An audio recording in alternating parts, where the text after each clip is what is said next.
What's good, people? We're back. Welcome back to the channel. It's myself and Lee, as always, and we've got a couple of new guests. Now, this is going to be a new show every Thursday at 9 p.m. So make sure you're locked in, people. Make sure you hit like and you've subscribed. We have got two brilliant guests. You all know them from previously being on here and other channels. We've got Adrian. Adi, how you doing, bruv?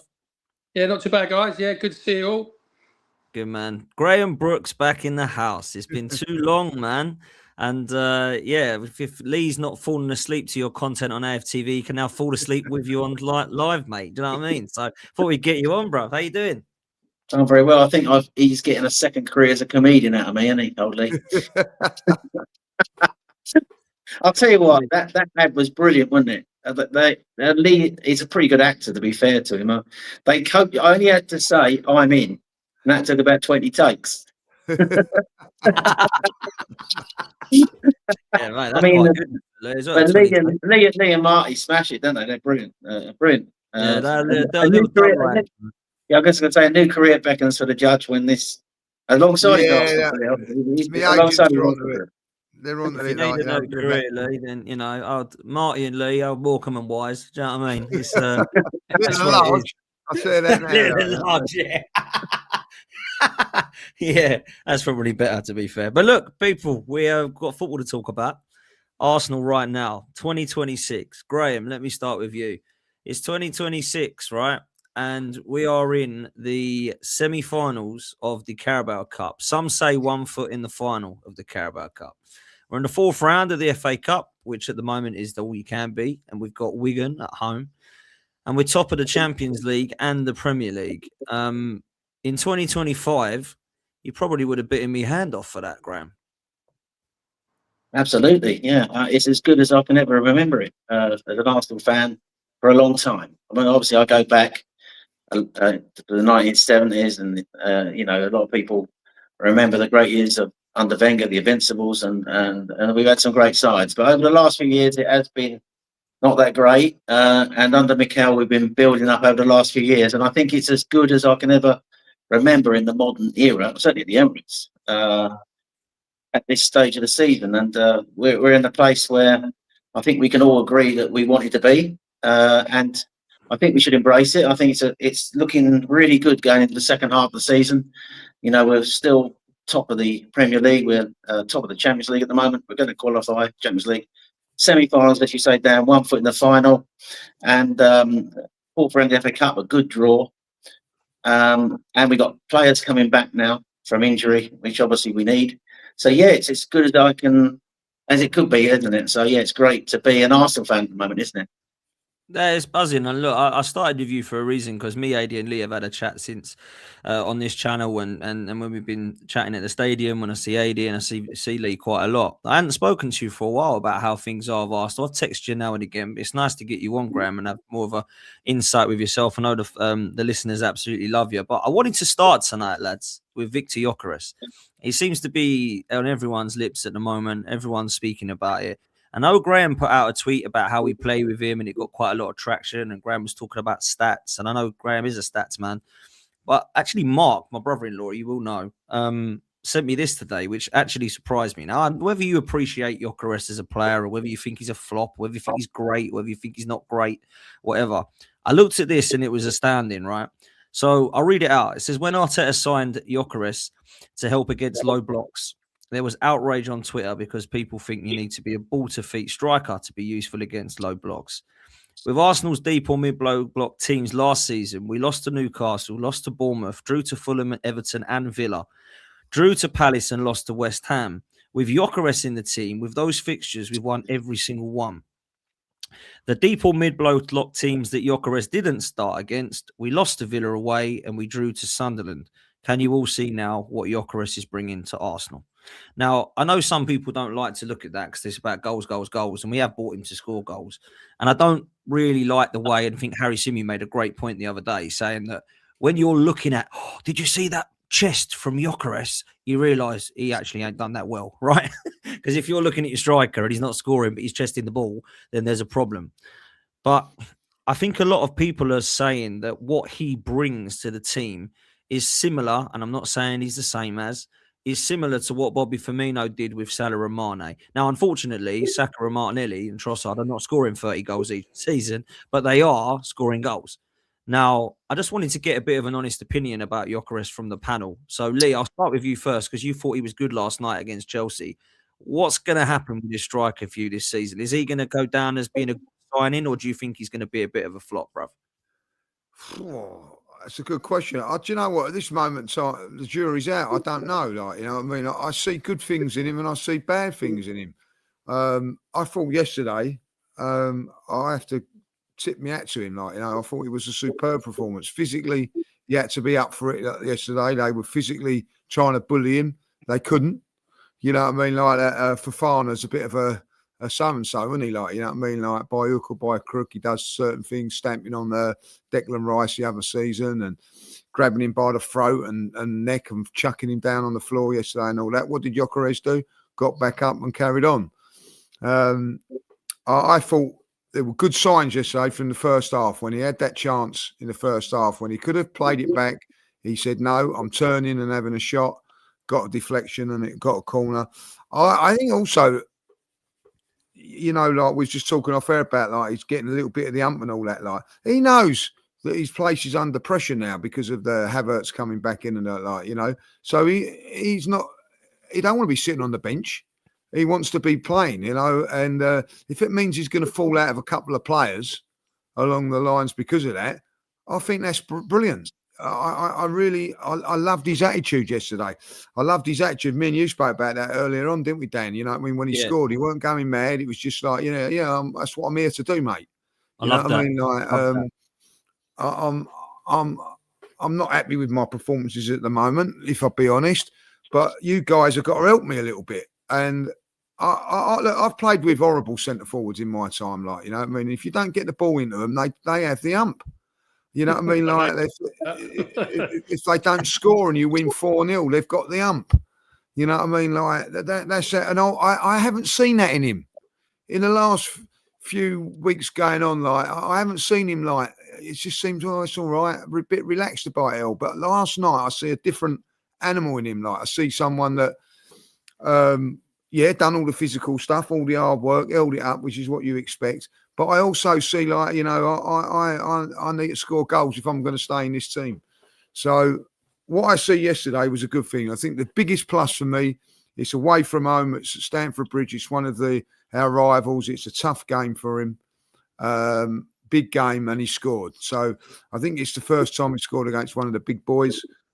So listen, I think now what he's got to do, he's got to back that up against Forest, and he's got to back that up whenever he plays against Man United, bully them, and start to score goals and do what he's doing. But I also think yesterday, like, confidence is a wonderful thing in football, Dan. And I think that once he scored that goal, even though it's a yard out and, you know, it's a tap in that let's face it, I don't think any of us here would have missed, if I'll be honest, right? But just gives you the confidence, gives you a bit of confidence. And I felt that his confidence grew in that game, like, you know. And this is when a time, and I think that I'm not alone when I say this. I was just about to give up hope on him, and I was thinking maybe if you don't score in this game, Jesus comes in, and if not, then Havertz, you know, is coming back. I think, you know, it was a good performance from him yesterday with pressure of other players coming into the team, and I think that has not to be dismissed, because I think that, you know, when you're playing games, and I think we've all played in games when there's somebody on the bench, and, you know, you get to that stage when it's 60 minutes and the subs are warming up, it's going to be me. So I think that mentally and everything about him yesterday was very, very good. So let's hope that's the start of something good. Let's hope so anyway. I hope so. Look, Aid, I'll bring you in because a lot of people have said that Gyokeres hasn't really been a hit at Arsenal yet. And I wanted to get your thoughts on that. And if not, do you think it's an individual thing or do you think it's a system thing, bruv? Well, if you're not scoring, as your main centre forward, if you're not scoring, at least do something else that's going to support the team. And that's Gyokeres all over at the moment, isn't it? You know, that stat that your brother-in-law's come up with, actually, I didn't know that. That's phenomenal, really. Because when teams do play a low block against us, and, you know, we have struggled in the past. So what he is doing, and they actually on the punditry yesterday, didn't they? What he is doing, he's getting two defenders occupying him at all times because he is that strong, and defenders and teams wouldn't be doing that if they didn't think he was a threat. But when you've got two defenders occupying one person, it obviously opens up space for everybody else. And yes, we've brought him in as our new striker, and we want him to hit the ground running, and we want him to be bagging goals week in, week out. I remember he's only been at the club 5 minutes. I remember a certain Kai Havertz doing the same, did nothing for the first September through to January, and was all slating him. And he then came good after Christmas, didn't he? I do want to. Obviously, we want to see more goals from him. But prime example yesterday, I tipped me out after Jamie Redknapp actually, because he brought it up in commentary, didn't he, after the game about at Sporting Lisbon on the left-hand side, he'd have a left-footed player, on the right-hand side, he'd have a right-footed player who would put crosses in early. Prime example for his goal, as we were just talking off air about it, is that Saka has got a perfect opportunity to square that ball. And he has a tap in. But again, Saka being left-footed, cut back in on side, looking to cross with his right. And what we have been getting with Ben White and Saka in the past is that fantastic overlapping run where Ben White gets around the back, Saka puts him in, and the cross comes in. Now, a better goalkeeper stops that goal from going in yesterday. So what you just alluded to, chaps, is the fact that he got really pissed off and angry that Saka ain't put that ball in the box when he should have. And in a way, Gyokeres has got a bit lucky that the cross has come in from Ben White and the keeper's fumbled and he scored, which is great for us, great for him, because yes, once again, confidence obviously comes into it as a centre forward. So I think it is a system thing. But also, he's had 2 good games now. He had a good game at Bournemouth, where I didn't score, but he contributed. He had an excellent game last night where he scored and he contributed to an assist for Zubimendi. So, like I said, if your centre forward isn't scoring, it doesn't matter what team you're playing in, and you know that he's got goals in his locker, is he doing something for the team that's helping us? Clearly he is. We are top of the league in the Champions League, top of the Premier League, in a cup semi-final, hopefully we'll reach the final, and we're still in the FA Cup. He has brought something to our team that we haven't had up front, in that power and ability to be able to hold defenders off and bring other players into the game. So if you're going to look at it that way, he's been a success. But I mean, as a coach that I am, I actually look at what he does, and what he does for the team is fantastic, by the way. All he needs to do now is add goals, and the team around him need to help get the ball in the box quicker from crosses. Don't stop cutting back in on your left foot, Saka. Get the ball in on your right foot, get a cross in. Same with Martinelli on the other side. He's right-footed playing on the left, isn't he? So, when you check back, it gives defenders time to get back into line, and then the opportunity to cross it for a tap-in is gone, and then it makes it 10 times harder to score. So, I think I do agree the jury's out regarding his goal-scoring knack, but got to remember a certain Dennis Bergkamp, a certain Thierry Henry come into our side, and they didn't hit the ground running with scoring goals. Now, please don't anyone in the chat tell me I'm comparing him to them 2 legends, but it does take time. Only time will tell in the next month or so if he stays fit. If he can start scoring the goals to go along with his excellent play that brings other players out of our other players into the team and gives the likes of Saka more room, Martinelli more room going forward. And we are scoring goals. So yes, we all want to see him scoring more goals, but I think what everyone needs to ask themselves, what is he doing for our team that's making it easier for us to win football matches? And that stat that you just shared, Dan, prime example there and then, isn't it? So, let's stick with him. We stuck with Kai Havertz. All of us, why we signed him, weren't we? All of us on the shows were going, what's going on? And then, he came good in the end. So I think it is a system thing, getting used to obviously playing in a new league, playing with new players, and players around him have got to adjust to what he wants. And I agree with you, Lee, totally. Where he's sort of been settling in and not giving his players jip when a cross should come in. It was good to see that last night. So fingers crossed moving forward that he's going to be a big hit for us and he takes us to the Premier League title.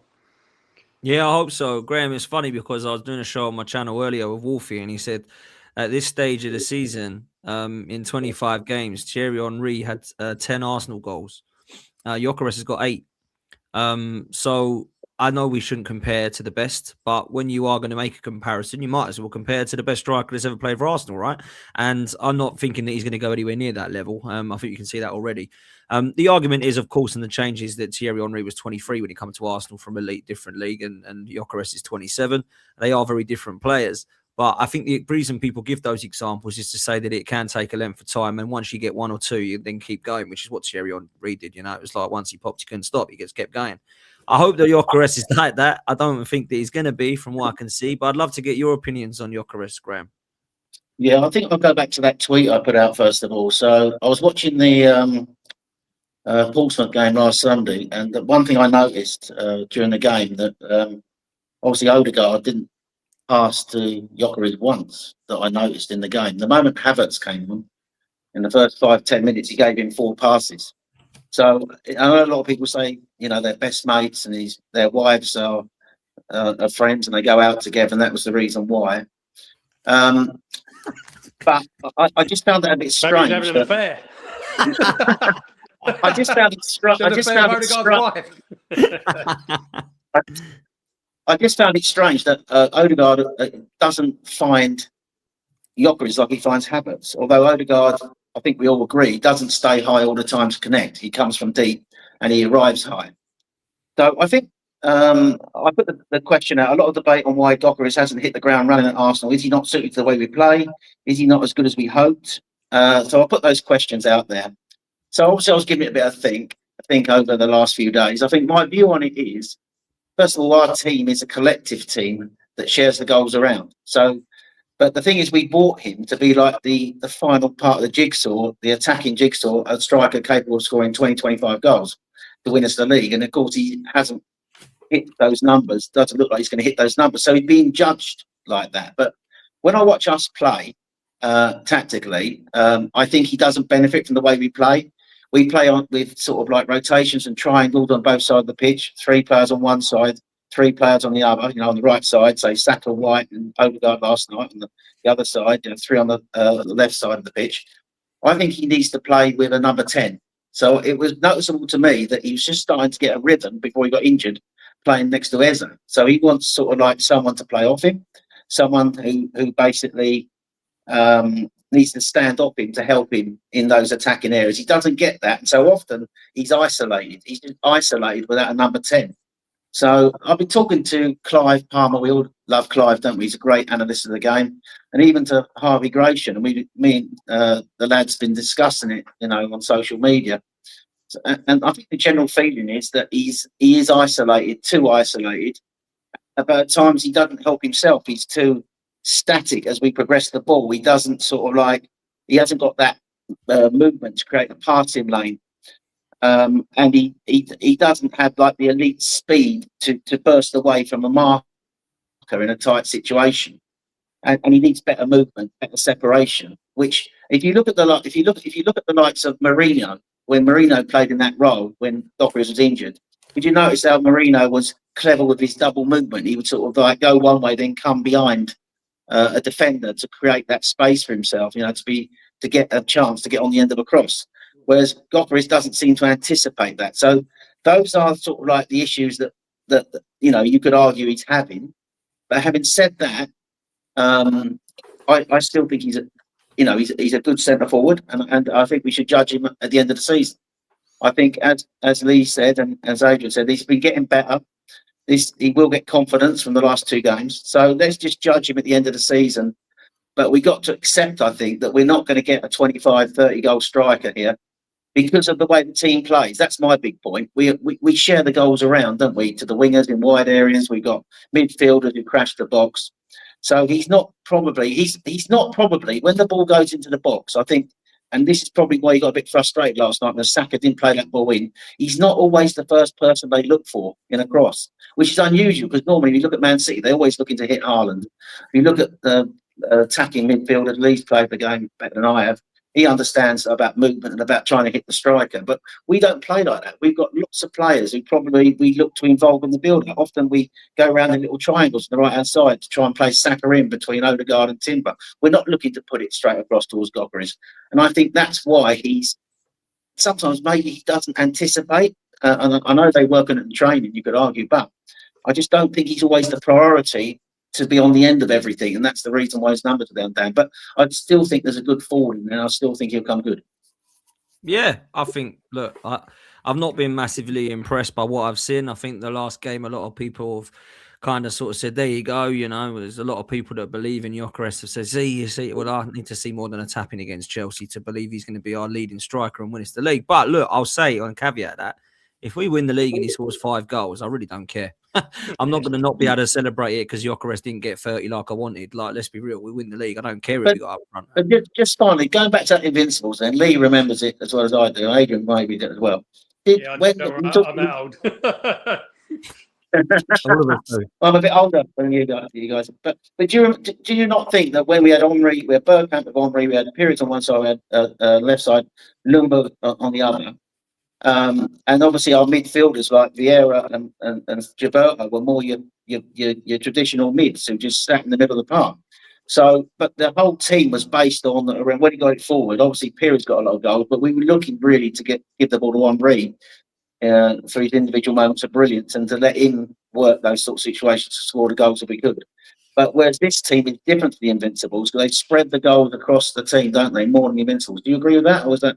Yeah, I do. I think it's very much a more possession-based team. If you look back at the Invincibles, they got a lot of goals on the counter attack. You know what I mean? Teams didn't want to even have corners against us. Do you remember they used to like you put a corner in and we'd hit them on a corner and score. So there was a little bit of that, like, you know. I do see some sort of similarities in certain areas of the field, but like, you know, definitely up front, it's a different feel. I don't know if you've noticed it, boys, in the last couple of games. I think we've gone a little bit more attacking, a little bit more open in our play. And we've, you know, when people say trust the back four, he's got to trust the back four. The back four have let him down. I think they let him down again yesterday. You know what I mean? Like, it was a very, very entertaining game yesterday. It was like not as controlled as what I think Mikel would like to have it. And, you know, we were all saying about, let's express ourselves. I thought in that second half we expressed ourselves, but the back four let us down. You could say the goalkeeper as well, defensively, you know, so you can see why maybe at times Arteta goes, you know what? No, let's lock it up and all that. Like, I was very disappointed with him against Liverpool, but maybe he looked at it and think, you know, here we could go gunno here, and we could be a little bit sloppy at the back and concede, like, you know. I think, you know, 2 goals against Bournemouth, 2 goals again last night, and 1 against Portsmouth. And let's be honest, guys, 5 goals we've conceded. Not one of those players would get anywhere near our team as an attacking force. Not one of them, like, and they've caused us, you know, scored 5 goals. So maybe there's a little bit of mentality. Maybe there's a little bit of, I don't know, naivety in our defending at times that's doing that. I can't put my finger on it. And the other thing is, Gyokeres comes off again yesterday, and we concede another late goal. How many more times is that going to happen? So I think that you know, we're all saying, let the you know, like, let the handbrake off. Well, I think he has let the handbrake off in the last couple of games, and we've been a little bit vulnerable at the back. And my mate was saying yesterday, who's a Chelsea fan, you know, look, if you get at Arsenal, they are a little bit vulnerable. Teams are a little bit afraid to get at them. But like, when, you know, there was a stage in that game yesterday when. And it's not the first time now, like, you know, certainly at Bournemouth as well, they got at us and we didn't really pass the test. Should I put it like that? I mean, look, last night frustrated me only because we should have won more convincingly. We scored good goals and, you know, we were definitely better than Chelsea. I think what frustrated me is the manner in which we conceded. I thought Odegaard was the weakest player on the pitch by quite some distance again, unfortunately. I'm looking for him to turn up for just a big game. It'd be nice away from home, but he seems to not be able to do it at the moment. But he was poor. Give away the first goal. It was just poor defending from him, really, in my opinion. But to leave Garnacho unmarked I know he's not Right. great Garnacho, but to leave him unmarked twice is unforgivable in my opinion. So I think that was the only really negative that I could have from last night, because I thought that we were definitely the best side. Marino should have really made it 4-1. I know it was a good save from Sanchez, but I'm not sure he knows much about it. He's just stuck something out, and luckily he's hit his foot. But, you know, fair play to him, good save. But I don't know what you thought, Aid. I thought it should have been more convincing last night. But look, I'll take the lead going into the Emirates. Of course I will. But I thought it could have been more, if I'm honest. No, I totally agree. I mean, the positives is that we've gone to Stamford Bridge, and if you look back at the 1-1 game that we played, where it was very difficult, wasn't it? It was a difficult, hard-fought game. We actually dominated the game, really. And I think Chelsea, obviously their new manager's come in. You can see that he wants to play a slightly different system where he is a lot more, he wants more to be a more attacking team. And you can see that at Chelsea, you know, they threw men forward and made it difficult for us. However, again, I'll go back to it. The positives that we've won 3-2. We've got to go back to the Emirates, which will be a totally different game, and which I think personally will steamroll them at the Emirates. But I was chatting to my brother about it this morning. It was kind of a game where you should be pretty much ready to buy your final ticket, shouldn't it? Or was what it should have been. However, it's now become a little bit more of an uphill task. But I'm not going to complain that we've missed an opportunity. The fact is, if you say, "Oh, look, we'll go Stamford Bridge, we win 3-2," you know, you can take that in the semi-final. So I totally agree with you that it's a game that it's a good win. It was a proper cup tie last night as well. It was, you know, end-to-end stuff, which is what you want to see. And you know, we've just got to be professional when they come into the second leg, because obviously there are players back, but we've got home advantage. You know, I expect us to go at them and get an early goal and put the game to bed. Yes, we should have put the game to bed yesterday, and we should be, you know, 1.5 in the final instead of 1. But you know, I'm not going to be negative about it. The fact is, we're 3-2 up, we're in the cup semi-final, we're playing at home in the second leg. So let's just go and finish the job. Yeah, I agree with that. Yeah, the issue I had, Dan, on defensively last night was I thought we should have played Raya in goal. I think Chelsea went back to their main keeper, well, he's supposedly their main keeper. He obviously was dog shit. Yeah, he was obviously dog shit last night. But I think Raya is better when crosses come into our box. And I thought last night Kepa was found wanting when they went in for the set plays and the corners. And I think he was at fault for the second one. I know we blame the fact that we left Garnacho free, but it shouldn't have even reached that stage. I think Raya gives you more confidence from crosses. I think we take him for granted a bit, you know, David Raya. He's made some fantastic saves this year, but he commands his penalty box well, and he's great at sort of dealing with those sort of crosses under our penalty box, under our bar. So I thought it was a big mistake not to play Raya last night. I also think Calafiori coming out of the team has sort of destabilised the defence. And I thought last night, although we'd like to see Ben White back in the team, Timber had to go over to the left side. And I saw an interesting stat pre-game that last night was actually, well, I saw it pre-game, but obviously now updating it. Last night was the first game that we've won with Timber at left back. Do you know that? And he has played a fair few games at left back. So he's obviously more the right back than the left back. And I think Calafiori was a big miss last night. And he couldn't trust Lewis Skelly, could he? And that's why he made that. And that's going to be the fullback positions, I think, for the next few weeks until Calafiori or Capio get fit again, because he's not going to trust Lewis Skelly in these big games. He looked a little bit out of his, you know, he's fallen off a cliff this year. He had a great season last year, but he hasn't hit the levels this year.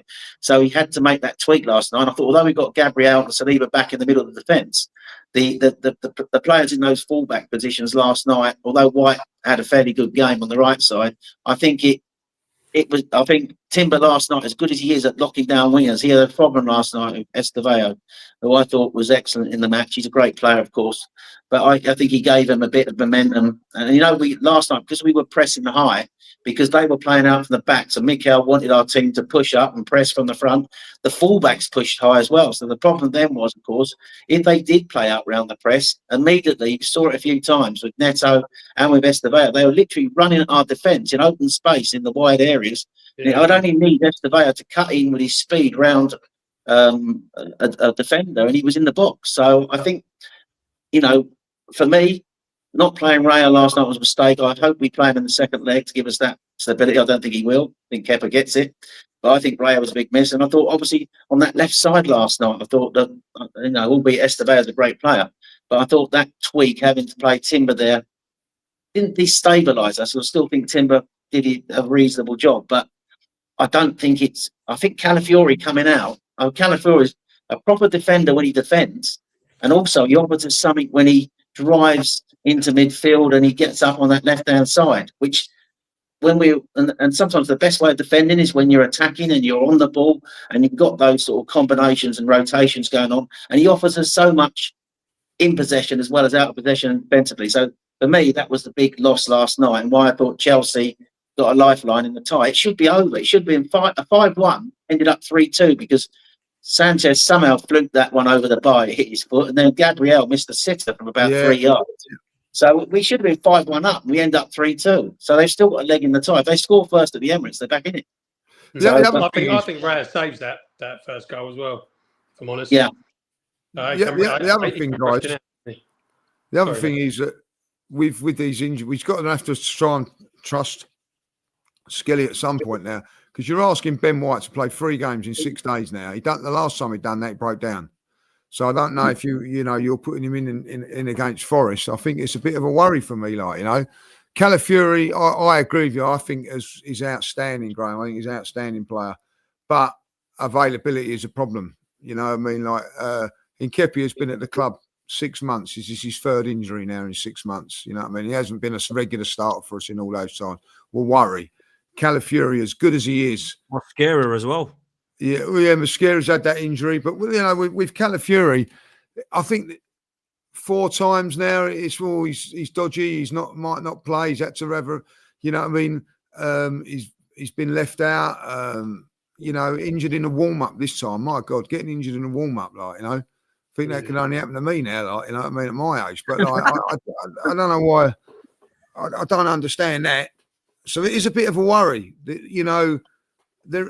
As good as we are defensively, we're a bit fragile, particularly those two there, and you're asking also Gabriel to play 3 games in 6 days after just coming back from a long-term injury, I am worried about the amount of games because of these players breaking down on us and not playing, and not being available. It means we're putting so much workload onto the Salibas, Whites, Timber.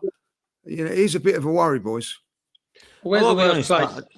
Sorry. Go on, Nate. No, go on, Nate. Where's the worst place in a football team where you don't want injuries? It's your back line, isn't it? Yeah, because further forward up the pitch, it's I wouldn't say easier to replace because obviously, goals might not come as frequently. You probably notice it less, though. You probably notice it less, so. The thing is, the defender's job is to stop people from scoring goals, ultimately. And when you're disrupted like we have been over the last, 4 or 5 weeks, it is a worry.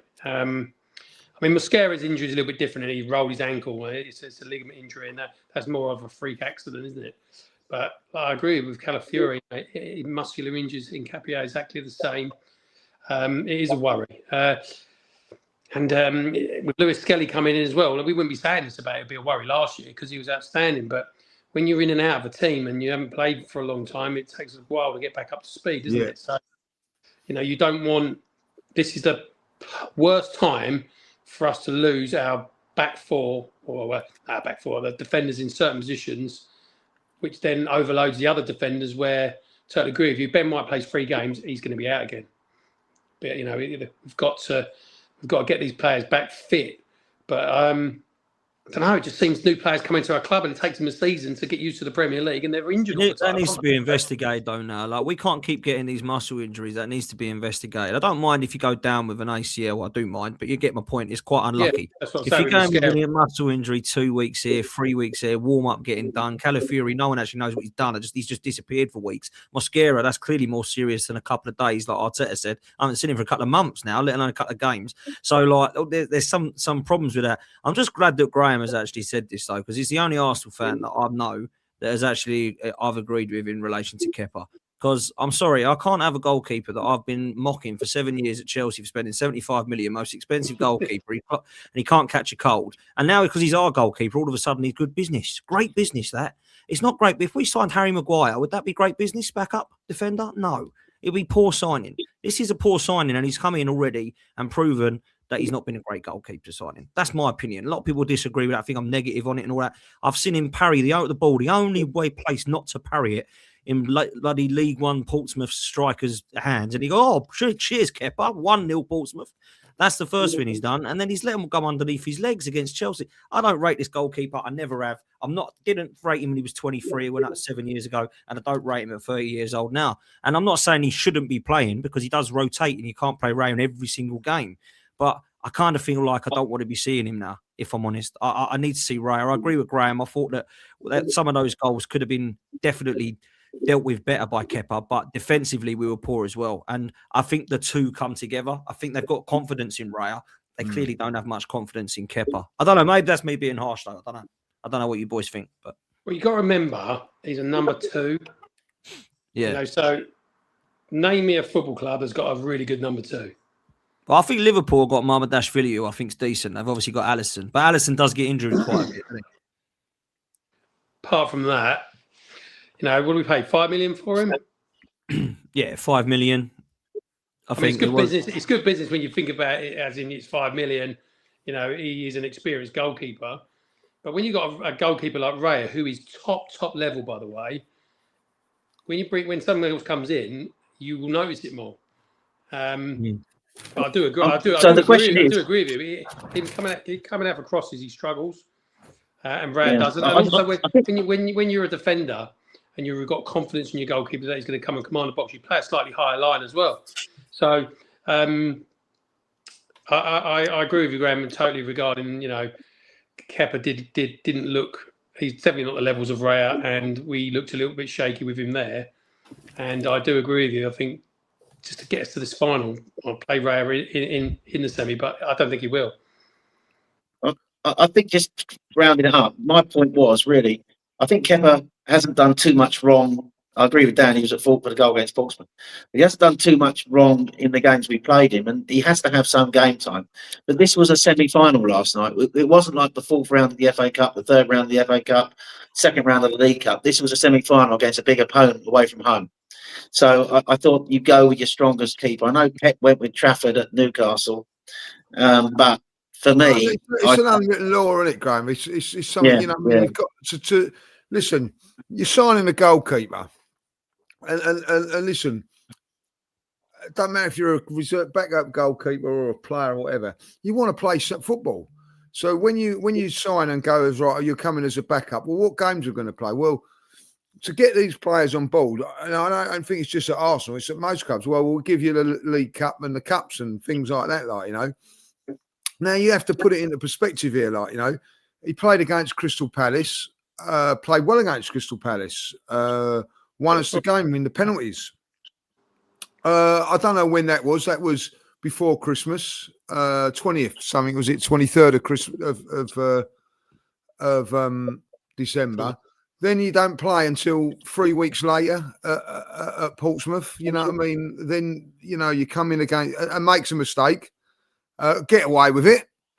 I thought he made a couple of decent saves after that, which, of course, are not given. And then you play in the semi-final and you go, all right, I'll tell you what, we ain't going to play you now.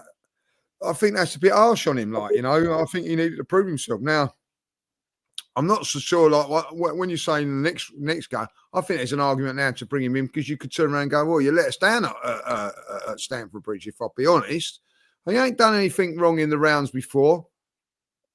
So I think it's just one of those things. It's a little bit of an... I don't think there's a right and a wrong in it. Ramsdale played very, very well against Bournemouth in the FA Cup, won them the game. He was left out for that semi-final, by the way. You know what I mean? He'd played in the rounds before. So managers do it. And the one thing I will say in your defence, guys, is that he didn't do that with anybody else in the midfield or whatever. He actually went with what I think was his full team, 2 to 11, didn't he? I think it was only the goalkeeper, I think, that he if he'd have played Rhea, that would have been Arsenal's strongest side available. So if we get to the final, if we get to the final, Dan, and we play Man City in the final, would you be happy if Rhea's starting in goal in the final? Sorry, if Kepa's in goal in the final? Despite Absolutely what not. Lee said, he's been promised. He might have been promised so many games. But if you get to a final, do you not play your strongest team and your best goalkeeper in the final? So would you play Kepa in the final if we get to the final? Absolutely not. I'll tell you why I wouldn't, right? Because I understand what some of you are saying. You got what goalkeeper can you get? Who's better than him? 5 million, he's back up. He's happy to sit on the back. I get all of that. But if he fumbles it, you're in trouble. Because like you have bought this guy. So you can't then go, well, we lost the final here. We had Kepa in goal. We had to play him. He had no other choice. No, he could play Raya in the final and just not lose it. Like, I'm not saying we're going to, by the way. I'm not saying Kepa's going to.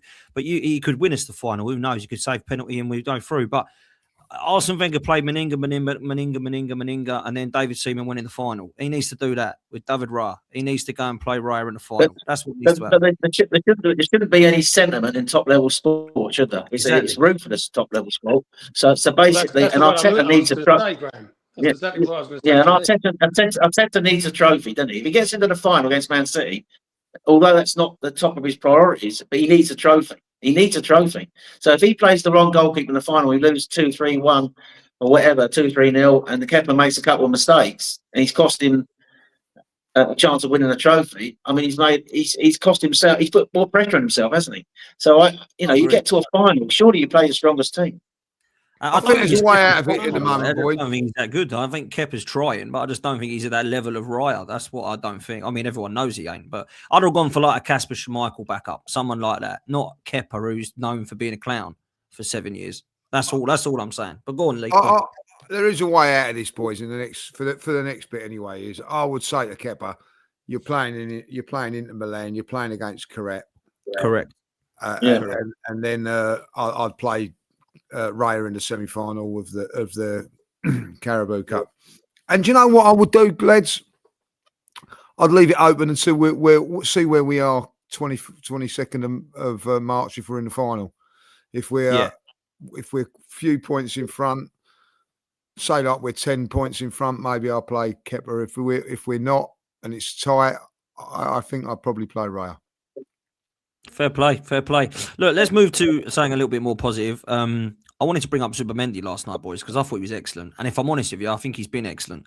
And I absolutely love, and I said this to Lee earlier, when we had Thomas Partey in midfield, although I think he's like got more physical presence and perhaps some might think he was better defensively than Zubimendi, he had absolutely no tempo of play like Zubimendi does. And also what I don't think Thomas Partey's done quite as much is complement Declan Rice. I actually think Partey, Xhaka and Odegaard complemented each other more than Rice and Partey did.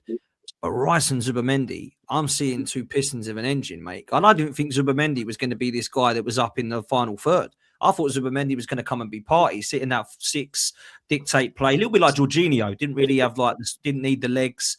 But he's got legs, he's got energy. I'm a big fan of what I'm seeing. And I've had a lot of people disagree with me, saying, now Partey was better. But I actually disagree. I actually think we are better. Like, Partey might be a better footballer with his experience and everything. But if you look at what Zubimendi's brought to Arsenal, I think we're a better Arsenal with Zubimendi. And I definitely think Declan Rice is 100% better alongside Zubimendi. And I think he's complemented him. So I don't know what you think, Graham, but I think Zubimendi's been an excellent signing for Arsenal. And he was my player of the match last night against Chelsea.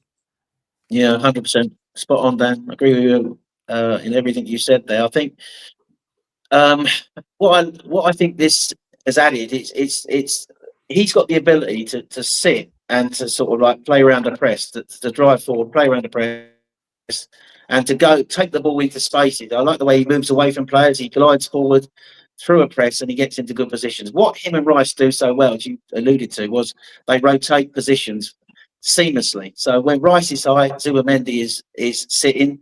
When Rice sits, Zubimendi is able to go high. I mean, that's pretty unique for after all, you consider him a defensive midfielder, but he's got the ability to go high and to be almost play like a number 8. And I think I noticed it really well in that Aston Villa game, because it adds something to Declan Rice, because Declan Rice can sit back when Zubimendi's high, when normally Declan Rice would party in the 6, Declan Rice would be the 1-8. And what Declan does really well, he waits for the right moment to seize a ball from deep and then drive with the ball. So Zubimendi be up high in the attack, and then basically, if they sort of like the attack breaks down and are parted into midfield, it enables Declan with his athleticism to anticipate, to actually drive towards the ball, win the ball, and then drive forward. And that's what he did in the Aston Villa game a couple of times, and what he's done in Europe a few times, I've noticed. So they have got. You are right. Partey had great qualities, but the Zubimendi Rice partnership is absolutely top draw, and I think they complement each other, and they've got this great understanding when to rotate and when one's higher than what the other one's sitting, and it's a brilliant. I watched it quite a lot now over the last few weeks. Brilliant at the way they play together. He's been a great player because he's got the ability to play through a press. He's got the ability to carry the ball. He's got the ability to have a line-breaking pass, just like what Partey does. But the real thing I love about him, and I don't know if you guys have noticed, he never misses a bloody minute, does he? He's available for every bloody game. He's always fit, whereas Thomas Partey never was. So that is the best player. Is the player who's always available, the most available player, and he's played every game. He's a phenomenal sign. I think he's a sign of the summer. I think more than Gyokeres, more than Eze. I just love him, and I think he's a great player. Well, he brings consistency, doesn't he, to midfield? Do you think? What's his name? What's Alonso turned around and say he's signing's reason I got the sack. He said, like, if he'd have signed him for Real Madrid, he wouldn't be in the position that he was in. That shows you how good he is. You know what I mean? At the end of the day, sometimes in football, I don't know if it's luck, judgment, whatever. They just complement each other. They're just sort of like they just click. We had it with Petit and Vieira, didn't we? Like, no one sort of put that together. Arsene Wenger did, and it was poetry in motion. And it is with these two. Dan, you said it earlier on today. You didn't think Declan Rice could get any better. And I think you've always had that argument. Oh, he's a better holding player and all that. Like, well, he's not a holding player now, and he's not a number 8. He's a bit of everything, isn't he? Exactly that, mate. He's box to box, isn't he? And I think that's because Zubimendi plays same sort of thing. So he's sort of doing it on one side, Declan's doing it on the other. They're different players, but they complement each other so well. A little bit like Saliba and Gabriel complement each other so well, but I think that the other thing that I've got to be the biggest admiration I can give Zubimendi is that it's a physical game last night. You know what I mean? Like, don't take ways about it. They're a nasty bunch, that Chelsea lot. Put in little tackles and things, dirt nasty. So his temperament and the way he conducts himself in that, it's like he's been in the Premier League for 2 or 3 seasons. He's just took to it. Don't get intimidated by none of the old rubbish. Look, they try to intimidate him on the pitch. They try to intimidate him off it. They can't do it. I thought he was sensational yesterday. He really was. Yeah, I thought he was everywhere. And I've got to be honest, Aid, I know we keep comparing him to the Invincibles, but we were doing that for obvious reasons. But I don't think we've had a similar partnership in midfield because of the different formations and stuff, particularly in a double pivot, since the likes of Vieira, Petit, Vieira, Gilberto. And I've always wanted to see that. We've always had kind of a technically gifted player like a Fabregas or a Cazorla or maybe a Mesut Ozil that was more kind of forward thinking. And taking away like the Odegaards and Ezes from this world, I don't think we've had a double pivot that I've trusted more than this in quite some time. And I think Rice and Zubimendi, when we look back, if we do win trophies this season, which I hope we do, I think they're going to be a massive reason as to how we've improved, those two. Well, I totally agree with Graham. What Partey, Partey and Rice, when Partey was fit and he was on fire, he was firing, and he was in the team week in, week out. Partey and Rice, I actually thought they complemented each other very well. But Graham's spot on when you say he was never fit enough to stay in the side long enough because you come out of injury and then suddenly things start to break down because you haven't got a player to come in and replace him. With Zubimendi, like Graham said, and like Rice, they both have this engine on them, and they don't get injured. So he's apart from that though, he's so calm on the ball, brings a calmness to our midfield, especially when we're under the cosh. He screens that back line superbly, and when Gabriel and Saliba and he plays in front screening that line. when our back four is our back four and our left back is Calafiore and right back is Timber, we don't let goals in. But what he is bringing to us, and I totally agree with Graham, and I like your comparison where you've got like two pistons in an engine, is that when he does go forward, he's bringing goals to the team as well. I mean, that goal last night, that was class. Most players would have shot and Fofana would have blocked that, but he saw that Fofana's come in, he's gone to make the block for the shot, he's taken an extra touch past him and he's rifled it in. How many goals you got this week, Graham? That was 3 touches with his weaker left foot, wasn't it? Yeah, it was. And and that would normally be Rice, wouldn't it? So, look, you've only got to look at Rice against Bournemouth, arriving late in the box, coming deep from midfield when obviously the ball's gone, been held up well by Gyokeres and I can't remember. Odegaard, sorry. And Rice then coming late and burying 2 goals in from there. If you look where Zubimendi, when he scored that goal, did you see where Declan Rice was? Where was he? Go on. In the six behind, wasn't he? So totally agree with you, Graham, with that comparison where they telepathically know their game inside out, but can play both positions. And when you've got 2 players that can play both positions very well, Rice will drop in when Zubimendi goes forward and vice versa. And it's a fantastic midfield partnership. And the reason why it's a fantastic midfield partnership is because both of them stay fit. And fingers crossed that is it going forward. Because personally, when you look back at when we've had chances to win the leagues, Thomas Partey got injured, and that was a massive, massive blow for us. William Saliba got injured that season, which was a massive, massive blow. If we've got to keep them 2 fit, and so far they have been, and fingers crossed they stay that way for the rest of the season because both of them, they are outstanding world-class midfielders. And then when you've got 2 players doing what they're doing, it's also giving Odegaard more room when he gets on the ball. Because when Bryce or Zubimendi get forward, it becomes another player that our team have to mark, which opens space up for Odegaard. And it's no coincidence, although Odegaard weren't great last night, he has been outstanding recently, hasn't he? So our midfield 3 at the moment is for me, one of the best 3 in world football right now. And we've just got to keep him fit. So far, so good. I do want to see a little bit more from Odegaard, though. I thought like yesterday, I think he's been brilliant the last few games, but the last couple of games he's not been quite at it. And listen, when players are at it, you know what I mean? Like, say if he is really at it, I think we'd be unbelievable. And the thing is, if you're, the thing is, Lee, when he's not at it, other players are at the moment, which is great.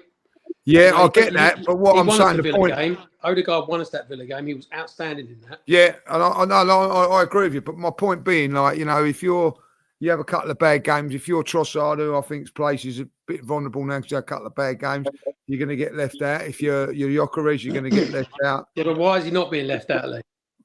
Well, he's our captain. That's why. Teacher's pet, mate. Teacher's pet, captain, got the armband. I said this to Lee earlier. I don't understand Odegaard really. Like 1 minute, I think, best player against Villa, scored against Brighton. Now we've got the big game. Don't just do it against Bournemouth and Brighton. Let's see if we can do it. Nowhere to be seen. Liverpool, nowhere to be seen. And I just think, why is that? Like, why?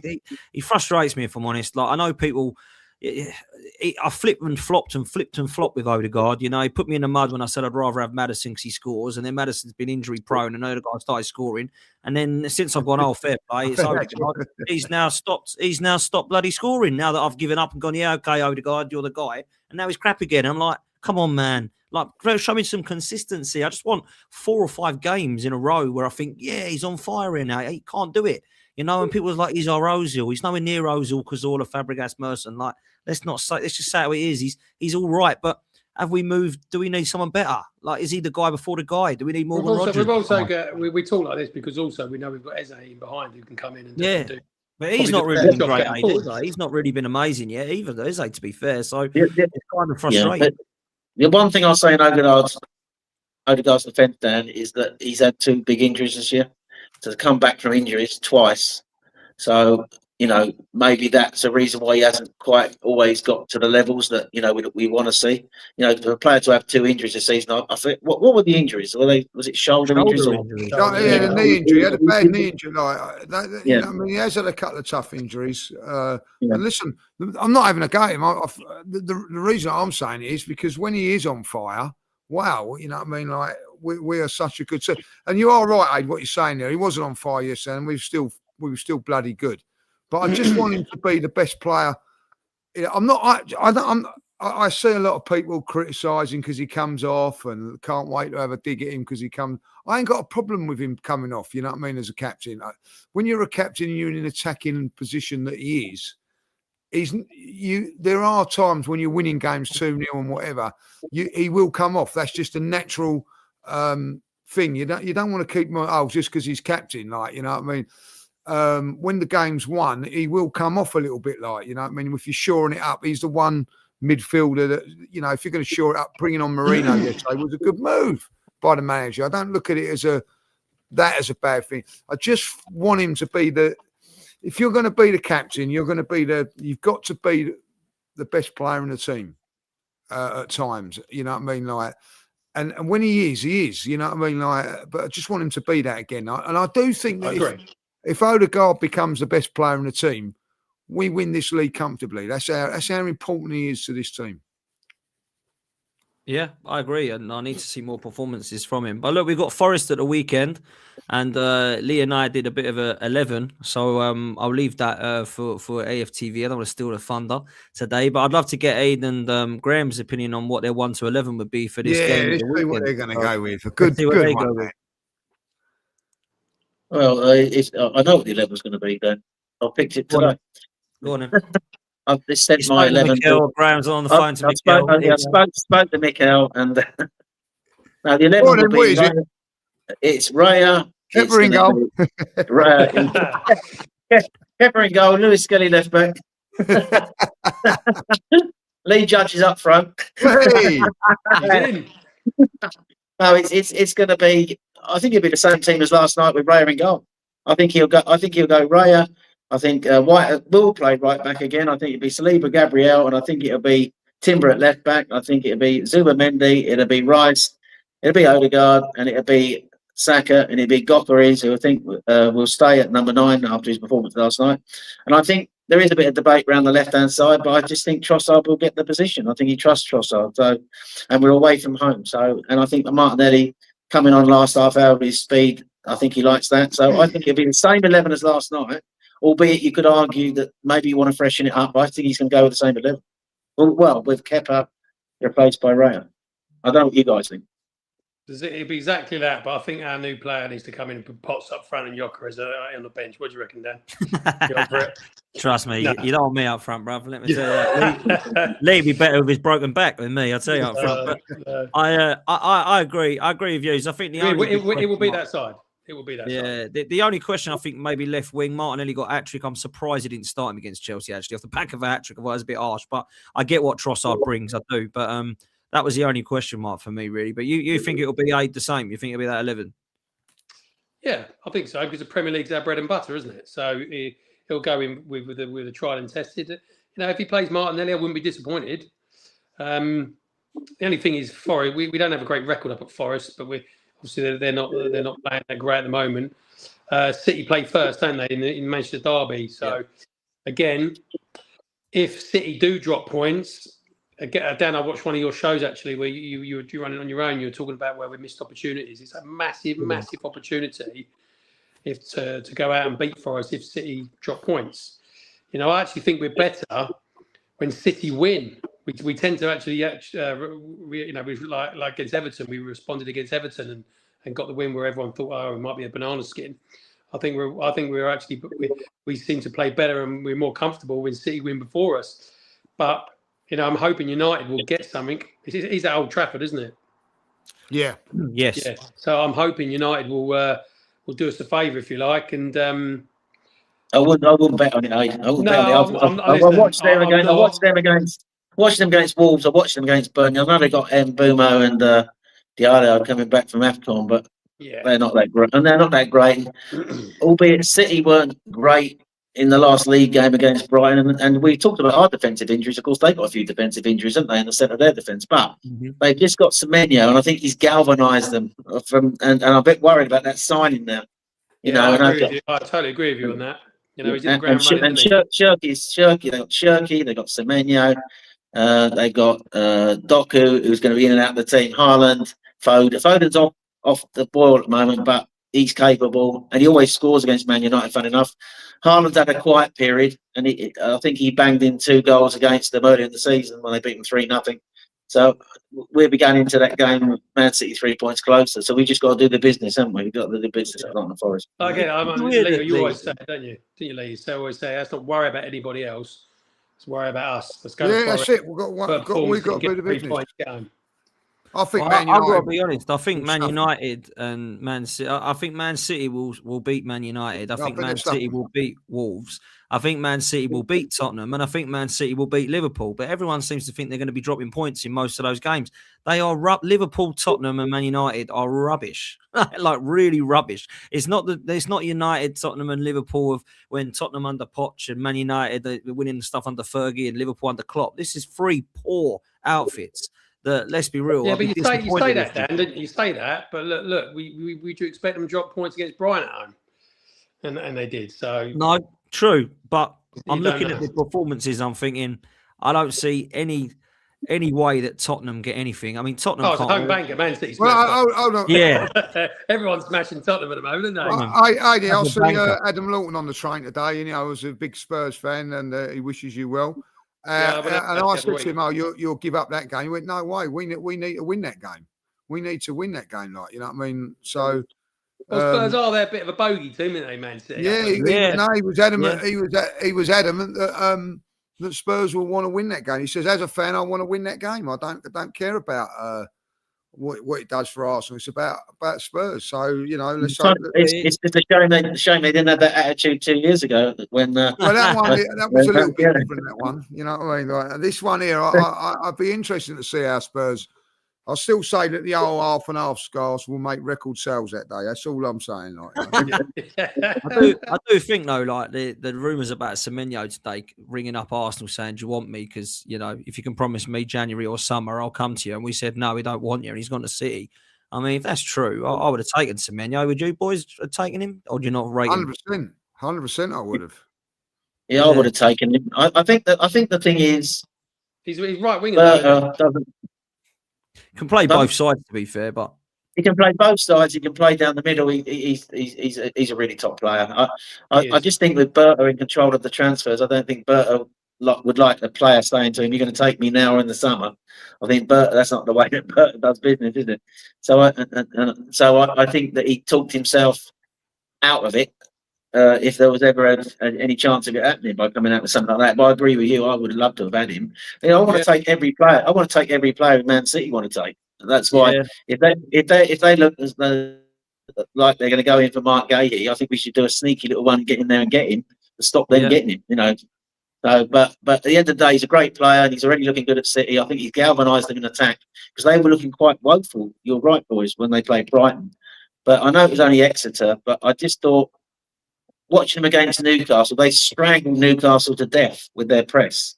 Newcastle just couldn't get out, and City played some really bright football with a midfield of Bernardo and O'Reilly, which shocked me really. But it was Semenyo who was the real difference in the game. He was absolutely outstanding. I think he's, when one player comes into a club, he just lifts them, and I think they needed to be lifted, and he's come in and he's seemingly lifted them, which is a bit worrying to me. But I just hope ultimately that that obviously it doesn't galvanise them to the extent where they go on one of their long runs like they tend to do at this time of the season. But we are in a good position, as we started the show saying tonight. We are 6 points ahead, and we've got 17 games. We've got all the tough away games apart from City out of the way. So we are in a good position, I think, going in the second half of the season. We just got to focus on ourselves. We always say, focus on ourselves. Don't worry about anything else. What are you saying, Lee? Forrest, what are you saying? I'm saying it'd be a tough game, but I think we're probably. I've gone 1-0. I don't think it'd be easy. I think like there'd be, what he's like, Sean Dyche. He will make it very, very hard for us. They will be. Listen, if Forest were to get a point from this game, that'd be fantastic. So why go gun-ho against us? They're sitting, try and see out a 0-0 or nick one, and that's when we've got to defend well. I don't think it's going to be a very, very good game. I think it's going to be one of those nervous games. But I look back when they played City, they were very, very unlucky not to get a result there. They've got players that can hurt you. They've got players that can score goals. So, listen, we've got to defend well when we get the chance, take it. And so a big player for us this Saturday, it will be Gyokeres, because they will play a low block. They will drop deep. And I think Gyokeres, the way he plays, has a big role to play this weekend. What are you saying, Aid? Score?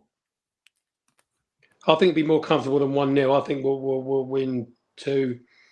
If we score early, we'll certainly win by 2 or 3 goals. But it's a difficult one to predict, really, because Sean Dyche, you know how he will play against us. We've got to score early. We've got to go at them early. I don't want to see us where we've done it time and time again in the past, where we've wasted 45 minutes of football, where we just haven't gone for it from the start. I want to see Arsenal on the front foot straight away, making it difficult for Forest. And if we score early, I think it will be comfortable. If we don't score early, it's not going to be that way, isn't it? So I'm going to go for 2-0. Okay, Graham? I think Abe makes a good point. If we score early, I think that that will.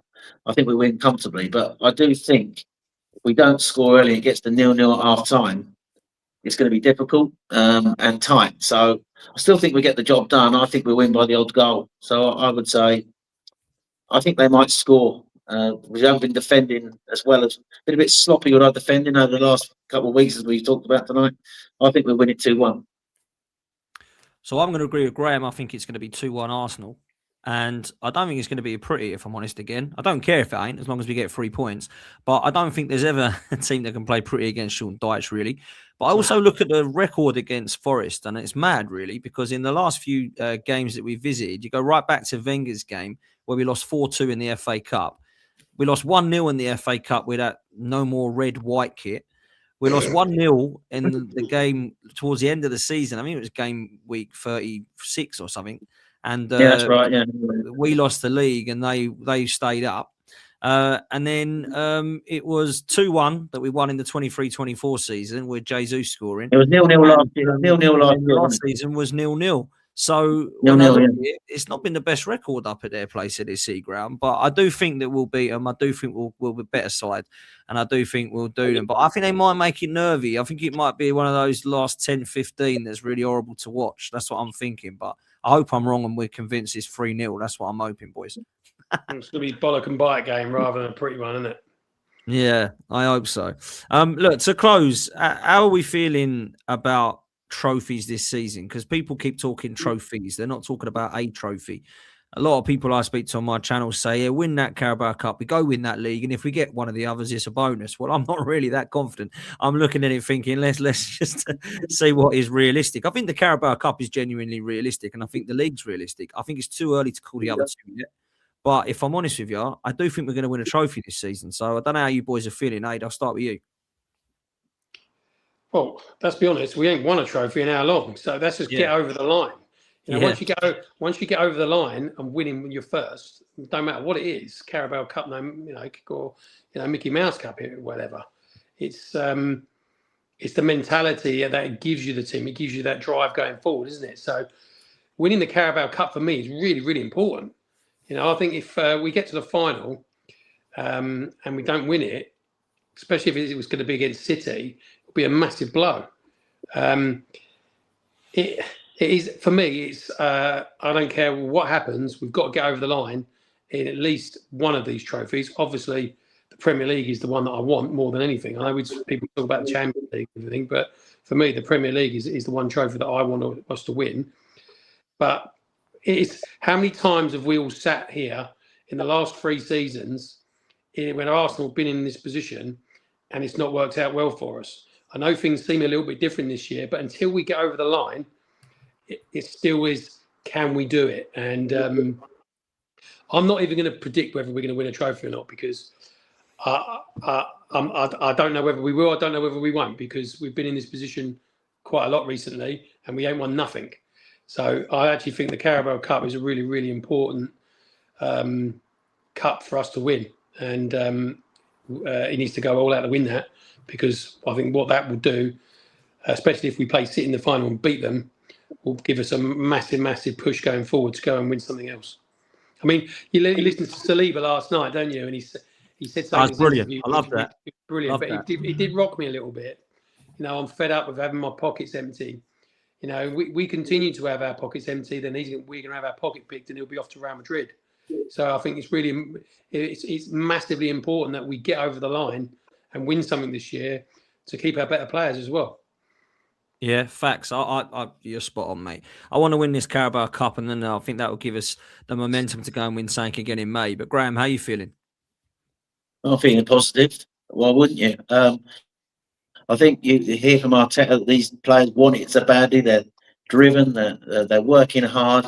All the right noises coming out the club. They're working towards these prizes. I'm not going to do a tie and say we're going to win the quadruple. We want to win the quadruple. I think winning the. I agree with you. I think winning the Carabao Cup would be massive, because it'd be momentum, wouldn't it? It'd be absolute momentum for the rest of the season. So I think if we could win that, and we're only one step away from the final, then we got to beat City in the final. If we could win that, it'd be massive. I think really I want us to win. As I agree again with you, I think the league is the one that I think we're best geared to win, because I think we have got the best squad. I think that we're in a good position. We've got a 6-point advantage with 17 to go. So I think the league is certainly possible. The Champions League is cup football, can be anything. You can be the best team in Europe. I mean, Chelsea have proved that you don't need to be the best team in Europe to win the Champions League. They prove you don't have to be the best team in the world to win the World Club Cup. There you go. So cup football is just hit and miss. It's on the day. So, but I think the league, as I said, is your bread and butter. I think that's what the players want. I think we are in a good position to win that, and I think we will win a trophy this season. I do feel it. Don't know what it's going to be. I'm just hoping it's the league. But I just think an opportunity has presented itself in the Carabao Cup now. I just hope we take it. But what does success breed? Success breeds. Yeah, well. I agree, and I think I do agree, and I hear this quite a lot on Sky Sports with analysts and what they say. If Arsenal could, when this bunch of Arsenal players win their first trophy, it could mean that they could then go on and win multiple trophies, because getting that first trophy over the line is massive. Well, and I think we've been, and I think, I just hope they do it. This bunch of players who, I think they deserve it. I think they the last 3 years we've been so close, and I think we really need to get it over the line, not just for us but for Arteta, because I just think it goes another season without a trophy. All those questions are going to be asked, aren't they? Is he the man again? So I don't want to go through that again, Dan, honestly. So I just hope we win the league this year. And I think the league is the one. I think that I do think we're going to win the league. Carabao Cup. If we got to the final, City in a one-off game, anything can happen. But it would be fantastic to beat City, because, as I said, that will give them momentum. So I've beat around the bush a bit. I think we're going to win the league. And I think the league's the one we're going to win. Okay, I love that. Look, I'm with Graham. I don't want to go through that again. Is Arteta right? Is he not good or not? Just please stick something in my face, silverware wise, please. Pause. And Lee, fill us with confidence at the end of this show. Listen, I think we're in a very, very good position to win the league. And I'm with Graham on that. Anything can happen in the cups. I don't like necessarily, like the Champions League, you need a little bit of luck, a draw, a sending off, or a booking, like cost us in the against PSG. If I think Thomas Partey hadn't got booked against Real Madrid, I think it would have been a different game that like. So that small margins in the Champions League, with 6 points in the league at this moment in time. I think at the end of the day, the squad will if it keeps fairly, any more injuries, it might struggle. But at the moment, the squad's coping with it. And I also think that you look at Arteta yesterday and that decision to play a full strength team. They want that cup as well. That's a full strength team on a Wednesday night when you've got a game against Nottingham Forest 3 days later. away from home, he still went very, very strong in there. So it shows you that what he thinks about winning this trophy as well. And yeah, it's just, listen, that's the first one up, isn't it? Like, keep the points gap as it is for the minimum we've got to go into the season now. And I'll tell you this, lads, is that if we're going to win this league, got to go to the Etihad 6 points in front. That's the aim at the moment now. Forget about the league at the moment. Go to April, 6 points in front. Whatever City do, we match.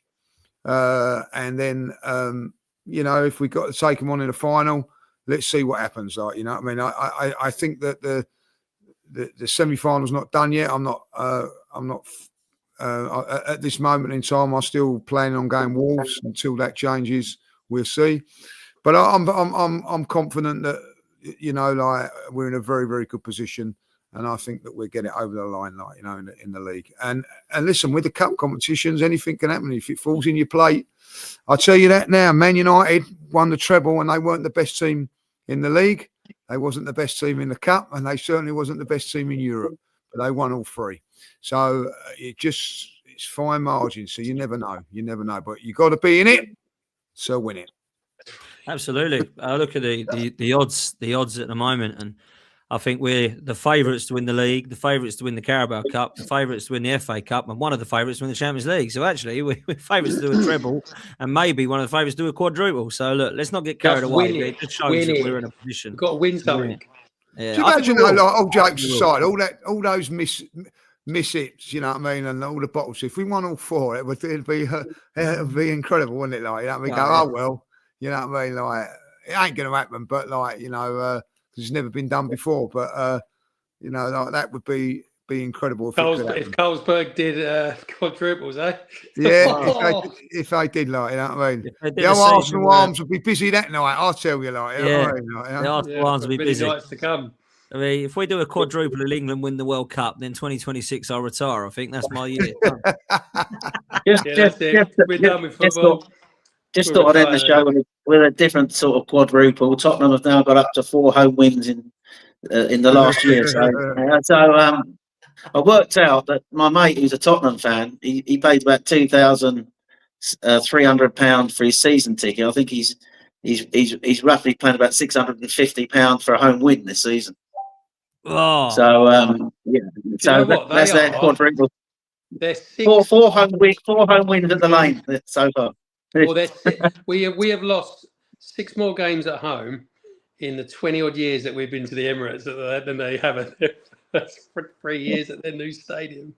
It's crazy. Isn't it? I always the only reason really for going to a Tottenham stadium now is you get an Arsenal Cup, isn't it? When you're in the dugout, that's the only reason.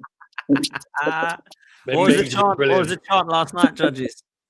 Say that again. Was a chant last night at the Stamford Bridge? I'll tell you what. Can I sing it? Yeah, sing it. Go on. No, go on. Arsenal boys, we're on a bender. Thomas Frank is a silver member. An absolute classic. Brilliant. It's so good, man. Classic and so funny. Whoever made that up, I have to say, well done. You know what I mean? Because he didn't even say gold member or red member, like just silver member just makes it even better, like, do you know what I mean? You'll have to be a gold member. The silver member's struggling for tickets this season. You'll have to let them know. I just think it was quality the way that they done that, like, you know what I mean?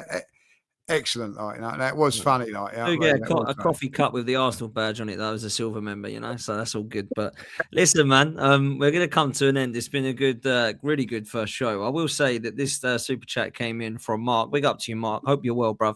Says, Lee, why are you always late? Is it age versus technology? It was actually me who was late, Mark. So apologies. I'll have an apology, Mark. Thank you very much. You know what I mean? Like, thank you. You know what I mean? You have to get an apology, and maybe I'm getting old, and the technology's getting the better of me. But now, big up. Listen, Graham, it's been a pleasure. I always wanted to do the regular thing again with yourself. I know that it's a long time ago now. Me, you, Lee, and Harry and Craig used to do same old Arsenal, but you get those kind of vibes back with the 4 of us. So that's all good, mate. So thanks for coming on, Graham. Yeah, I've really enjoyed it. Been great chat tonight with you boys. Really enjoyed it. Thanks for the invite. I'll tell you a quick one. We get Craig on, like, he's wanting to come on to do something. So he said that to me as well. Yeah. we'll reach out to Craigie boy and get him on, like, you know what I mean? So He can host as well, like old times. So that'd be good. yeah, we'll get him to host, you know what I mean? We'll chuck him into the deep end, like, you know. Yeah, absolutely. Likewise, Aid, always a pleasure speaking to you, mate. Yeah, no worries, guys. Yeah, thanks for all the support you guys have been giving me. I've not been too well last couple of weeks, so it's been nice to actually feel human again and to jump on here tonight. It's a pleasure to be with you boys and everyone in the chat. So again, appreciate all the support you guys give me, and fingers crossed I can get through this. Yeah, come on, man. You've got it, my son. You've got it. People in chat been asking how you are, man. So I think they're glad to see you, and you're looking good, mate. So you keep soldiering on, bruv. And look, Lee, we're looking better than all three of us. You know what I mean? That's what I mean. Well, I look you don't at want to look up close. I've got a horrible rash over my face. Oh, it's horrible. No, mate, don't worry about that. I got more treatment on Monday, which I can't stand it, but it's the thing. Yeah, you go for it, like, you know what I mean? I won't mention me back. You know what I mean? I'll swap you if you like. Yeah, I was going to say, yeah. I wouldn't anyone to have what I've got. But no, I know. It is what it is. You're doing well. You're soldiering on. That's the main thing. You're doing well, Wade. You're doing well. I was going to say, I've got a bit of a headache as it goes. No, I'm joking. No, but I got plenty of drugs at my house if you want. Yeah, I'll come see you, brother. I'll come see you, mate. You taught me out. Yeah. But now you've got this, man. You've got this. Everyone support you, mate. And I know you'll pull through it, mate. And thank you. Every time I see you, you're positive as ever, man. And it's a lot of people ain't. So you keep going, mate. Like I always said in our shows, if Arsenal can, just help me along a little bit, that'd be great. Yeah, man. You'll be celebrating in May with us all, hopefully, mate. And brilliant. That would be amazing. But Lee, look, always a pleasure, bruv. And I'll let you see us out, close of the show, which has been the Arsenal Arms. Thought we'd do something a little bit different, call it something a little bit different. And it has felt like, four blokes in a pub chatting football. So that's been good, I think. That's good. Next time we'll bring some beers. So we're opening up. Get some beers out, like, Half pint, obviously, half pint. Half a pint, yeah. Don't go too mad, like, you know what I mean? Well, if you see me with a beer in my hand, then I've beaten what I've beaten. Yeah, you've done well, like, you know what I mean? That's the reason it's alcohol free at the moment, because of Adrian. Definitely, I love it. When Adrian ain't here, we'll all get on the lash. Don't worry about that. Like, So listen, I hope everybody stayed out and kept themselves dry today. What a horrendous day, by the way, weather-wise. It never stopped raining all day, like, So I hope everybody keeps nice and dry. Enjoy the weekend. And listen, as you say, like, enjoy life. That's all I'll say, like, and even if you're a Spurs fan, enjoy life.